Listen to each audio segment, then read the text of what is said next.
Hi, it's Jen from Shabby Fabrics, back with Pint Size Table Runner in November. It's getting to be cold outside. The leaves are turning. The squirrels are busy, really busy at my house. We have pine trees around the house. They're cutting down all the pine cones, and when they hit the ground, they're getting the seeds out. So I could not resist adding this squirrel that drives my Westie crazy in the mornings when he's doing all this craziness and he's running around in our driveway and making a mess with pine cones. And these little things here are kind of the berries and things that, I don't know, fall is just one of my most favorite times. Lovely warm colors, a maple leaf block, kind of a bear paw. Some people call it a bear paw. I think it's more of a maple leaf.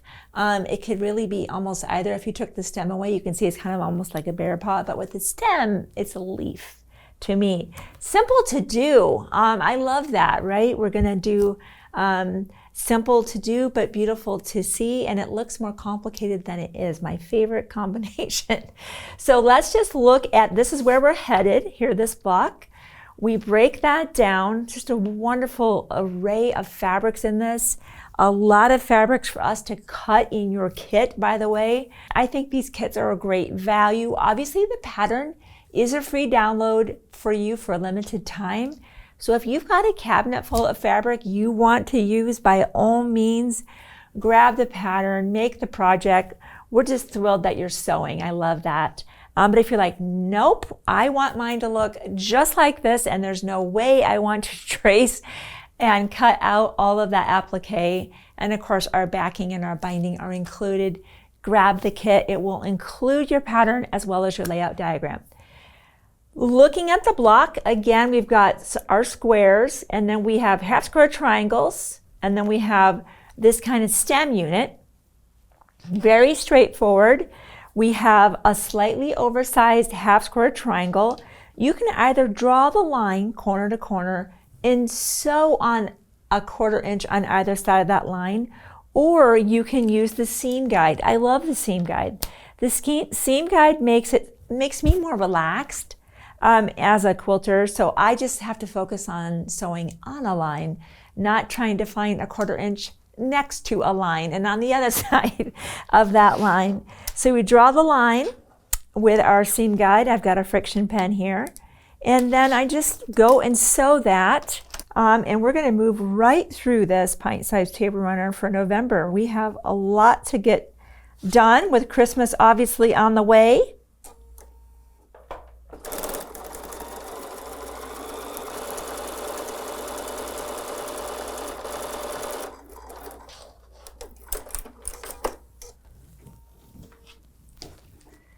Once we've sewn our half square triangles, we will cut those on the diagonal, and of course you will have two.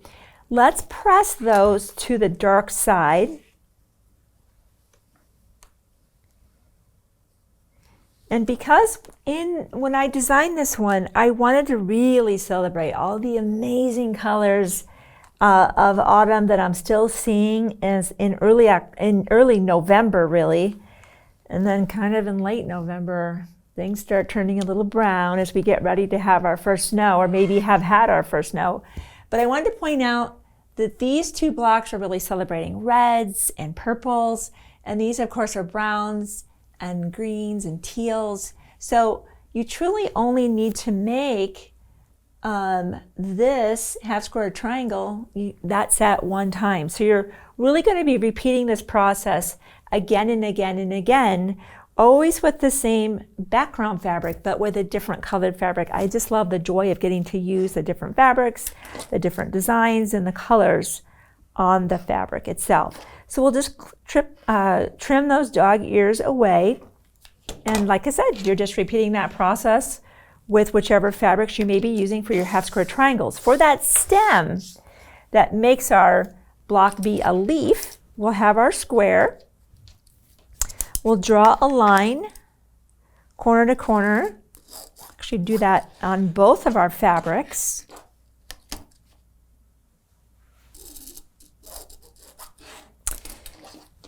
And we will place that right in that corner. You can pin if you'd like. I might do that just for some insurance. I guess maybe I won't do that. I don't think I have any pins today. Okay, well, I'm going to have to get some, obviously, as we proceed.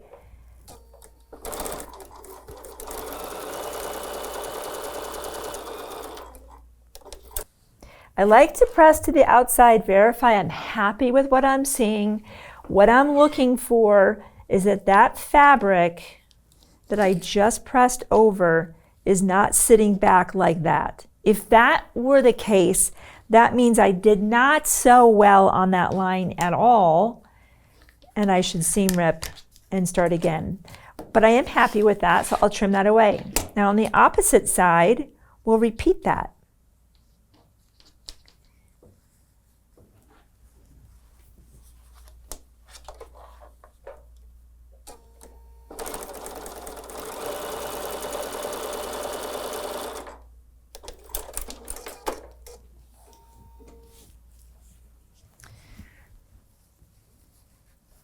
Press.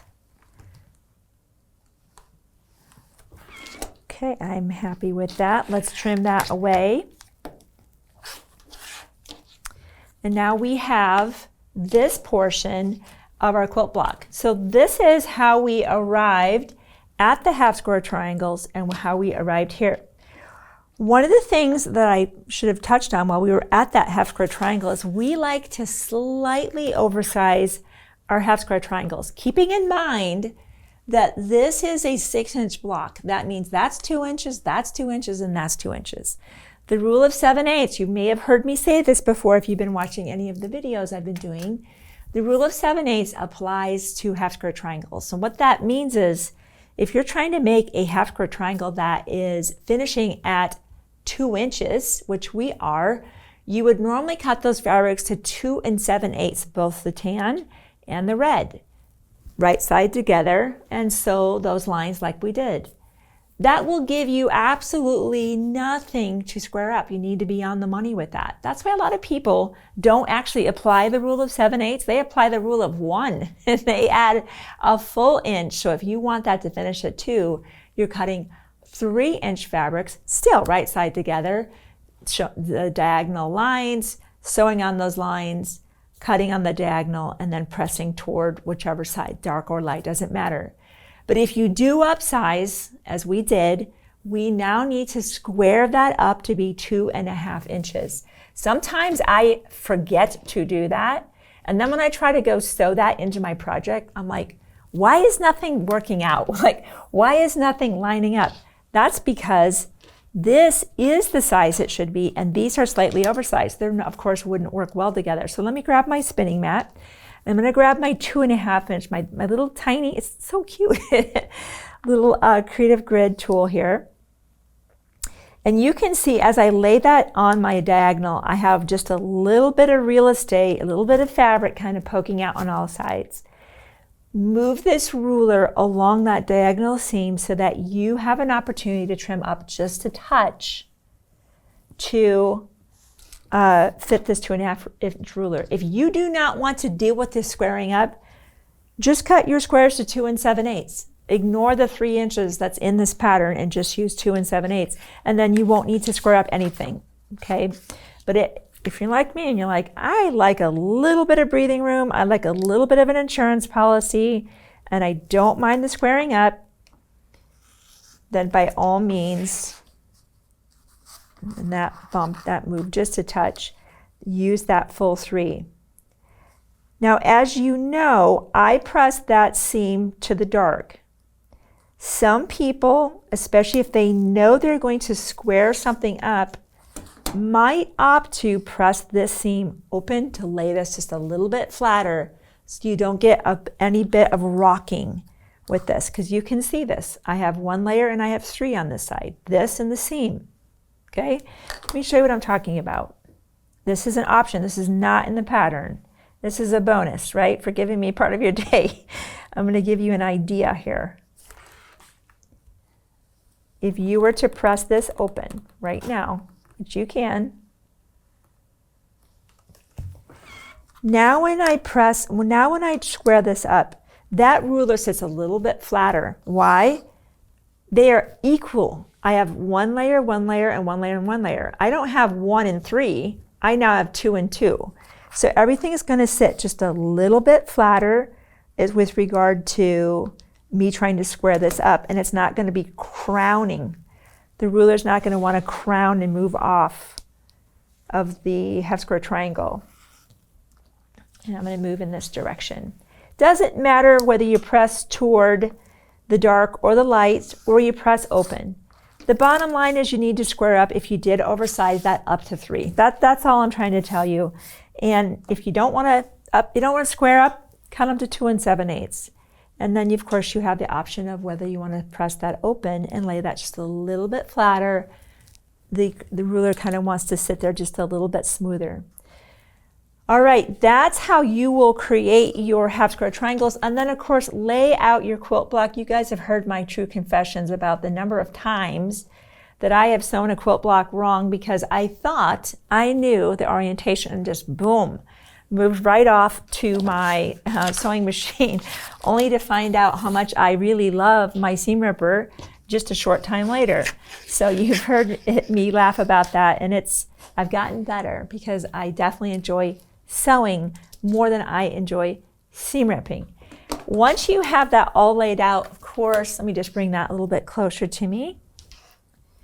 Now you can decide on how you want to sew those rows together.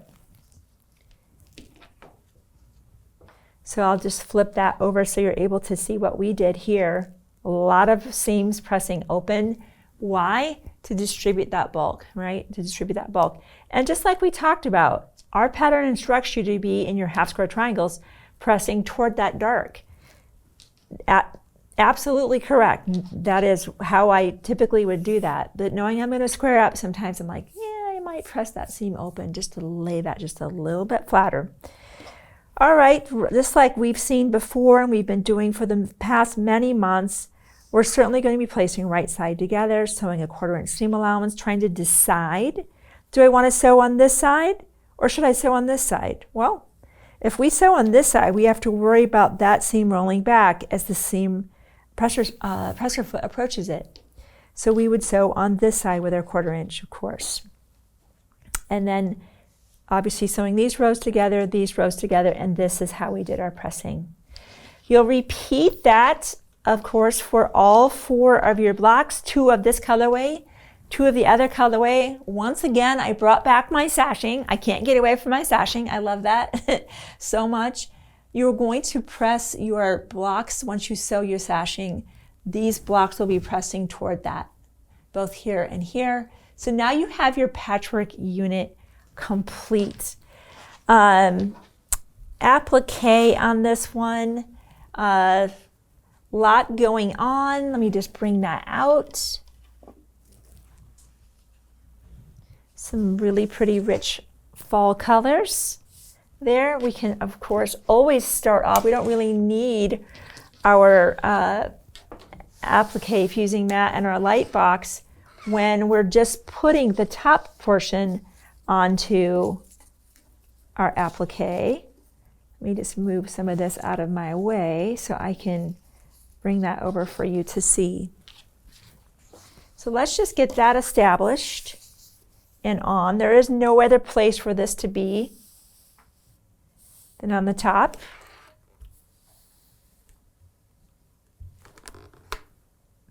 I need to bring my heat down. I caught myself there. So used to working on that full hot setting for patchwork when we're wanting to press very profound seams. So we need to bring that down and allow the iron to cool a bit to be at the appropriate temperature for fusible applique, which is right at that medium level. So looking at our diagram, if you are downloading this, you'll have 2 separate pages. You'll need to just align those and tape those together. If you are getting our kit, you really will only be using the assembly diagram. The tracing diagram is reversed for fusible applique, but we've already laser cut everything for you. You do not need to use that. So we will not be using that at all today. here looking at our layout, our assembly diagram, maybe this is the first time that you have stumbled on one of these videos. You're like, what's this pint size table runner? We started way back in February. Be sure to go back and watch where we go into much greater detail. I'll just kind of do a little bit of a refresher here. Obviously, the numbering means that piece number 1 goes down first, followed by 2, followed by 3 and 4. Dash lines mean that piece lies behind. Notice this dash line here will end up being our seam allowance on that. So I would like to recommend that you assemble your 2 leaves over here as a separate unit, your leaf and your stem as a separate unit, and then we will be putting our squirrel together. We have a lot of pieces going on with our little squirrel, including some tiny ears. I tried to make as many pieces lie behind, like his tiny nose and his eye. I'll show you what I'm talking about on that one. Actually, I have all these pieces out. When I first did the applique, that nose and the eye was on the outside, and this was so tiny. I'm thinking, you know, if you try to stitch that down, you might lose that, end up being very tiny. So that piece will lie behind. So we'll start with piece 3 being our first, since 1 and 2 is over here. Let me grab my light box. Let me just get that arranged for us.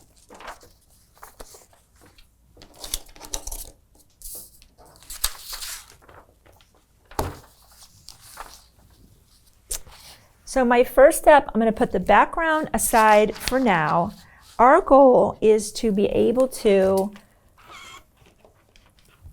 put the leaf together, put those leaves together, put the squirrel together, and then we'll bring them onto the background 1, 2, and 3, as that's an assembled section, that's an assembled section, and that's an assembled section. Back in the day, before all of this stuff was invented, I was bringing pieces onto the background 1 by 1. And it was really a little hit and miss, especially with applique, with a lot of layers, maybe a face, maybe it was a Santa or a snowman, and the hat, and the scarf. Things were getting a little bit off kilter there. So with this, we'll turn our light box on, turn it up. I love that ability to turn that nice and bright. There's a tackiness to this mat. I can press this down and that is not going anywhere. I'm going to press that down. I can see where this leaf goes. This is like paint by numbers, but it's fabric. It's such a cool process.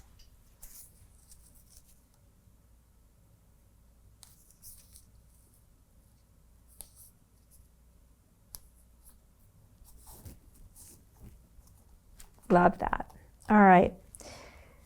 Looking at the acorn here, I can see that's my lowest number on my diagram right there. Is 3 and 4.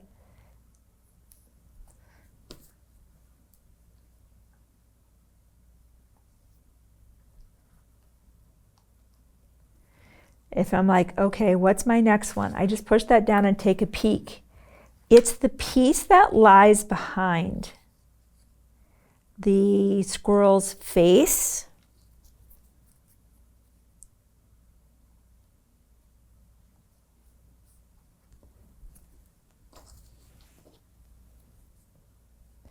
I'll just continue laying all the shapes out. Now, some of these smaller pieces, I'm going to be using some tweezers. Just like another pair of hands.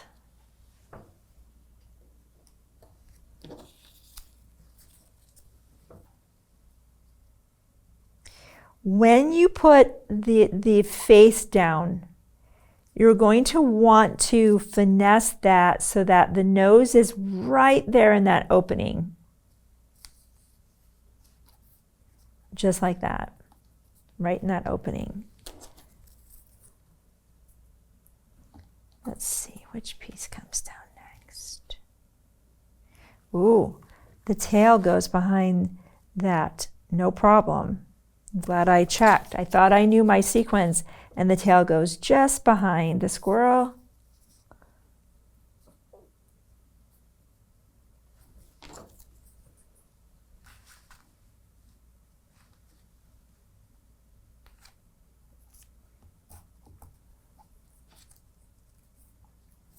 Just moving it just a touch. Let's get that back into position. That happens sometimes. Put that back.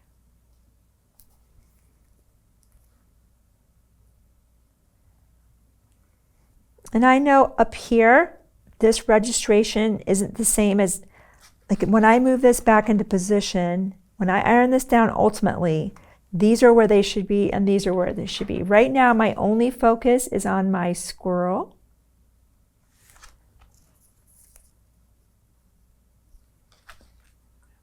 Forward just a touch.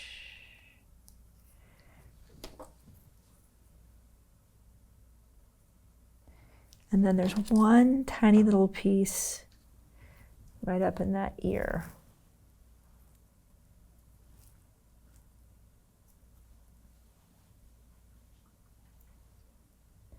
By now, I think my iron is cooled down. I'm not going to put these berries on here because they're not overlapping. These are just extra things. You can opt to add them or leave them off your project. I think it'd be just as cute without it. But there's no reason to put those down to the mat now because they're not layered with another piece. We only use the Applique mat when we have two pieces or more that are trying to fuse together to become one. So if you have a shape that's sitting out here by itself, it simply waits until the final assembly of when we will iron that down to our background. Up. I'm so used to kind of putting my hand, or just putting it down and then counting 5 or 6 seconds. I need to put my hand down. This is the Aliso Smart Iron. It's smart, isn't it? It knows when it thinks I'm done working, and so rather than tipping it back up, it just raises up, which is really nice. Okay. Now, I have been guilty, and I've admitted this to you before, I get so excited to peel those off of the Applique mat before they're cooled down that the layers are still kind of trying to meld together, and I literally pull the pieces apart. So we need to let that cool down. While we're letting that cool down, when you have your patchwork put together, why don't we just zero in real quick on some of the quilting? We've really just done this in-house. We don't have a long arm quilter here. These are the types of projects.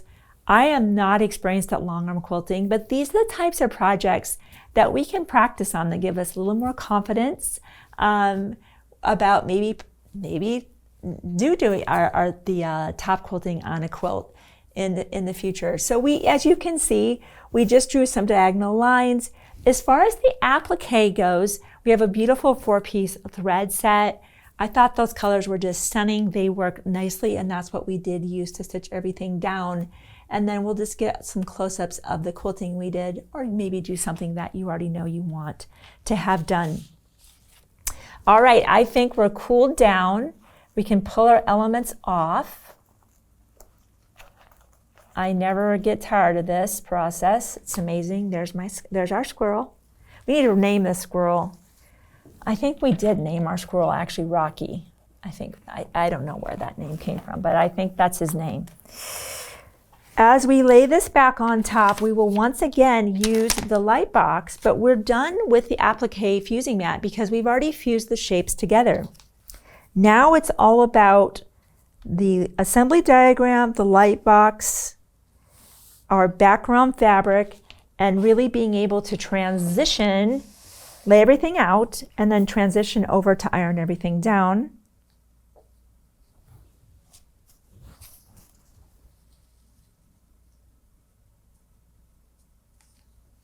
That tail is so good. When that squirrel that taunts my Westie is taunting him, he flicks his tail and my dog goes crazy. So we'll bring this over. In fact, you know what? I am going to add the berries. I really like that component. This is when you'd add them in, if you want to. It's a smaller shape to have to stitch around. I just thought it was a nice, pretty addition. But you can opt to add that or not. Bring that carefully onto your mat, and then you're just pressing down 5 to 6 seconds in each section. Of course, do both ends. That's when the applique thread comes in. Straight stitch, blanket stitch, zigzag, whatever you want to do to applique that down. Maybe you've got a fancy machine with all those decorative stitches and you want to just go to town. I love that part. Let your personality come out. Once the patchwork is put together, of course, in the middle, you're sewing the applique to both ends. Batting, backing, of course, the quilting we talked about, and then comes the binding. So that is the Pint Size Table Runner for November. That's the cute little applique. Again, kits available for a limited time. I can't really get any of these fabrics anymore. Once those are sold out, they're gone. So I think they're pretty fun to be able to collect that and be able to do all 12 of the series. Almost done. We have, I think, December coming up and then January, and I cannot even believe that series will be complete. So you can imagine I'm quite busy designing something special for Christmas, for December, and also for January and those cold winter months. So thanks for giving me part of your day to show you how to make the block and the applique for the Pint Size Table Runner for November.